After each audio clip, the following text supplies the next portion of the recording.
High নমস্কার সবাইকে, আমি বারিন। আর আজকে এটা আমার ফার্স্ট মিনি ব্লগ।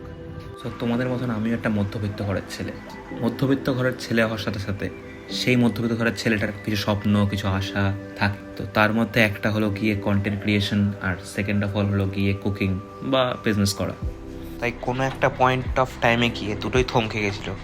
বাট কথায় আছে না, দুনিয়াটা গোল। তো মন থেকে যেটা চাইবে বা যেটা করার ইচ্ছে করবে সেটা হবেই, কোনো না কোনোভাবে কিছু না কিছু হবেই। তো তাই জন্যই ভাবলাম যে দুটোকে একটা নতুন স্টার্ট দেওয়ার জন্য দুটোকে একসাথে স্টার্ট করছি। তাই মধ্যমগ্রামে আমি একটা ক্যাফেটেরিয়া চালাই, যেটা আমি আর আমার মা চালাই। তো সেটাকে নিয়েই আমার যত স্বপ্ন, তো সেই স্বপ্নটাকেই তোমাদের সামনে তুলে ধরছি যে কী করে আমি আমার মা মিলে সবাই মিলে এই দোকানটাকে চালাচ্ছি। দোকানটা আমাদের কী করছি, কী কী রান্না হচ্ছে, কী কী হচ্ছে, কী কী হবে আরও পরবর্তীতে,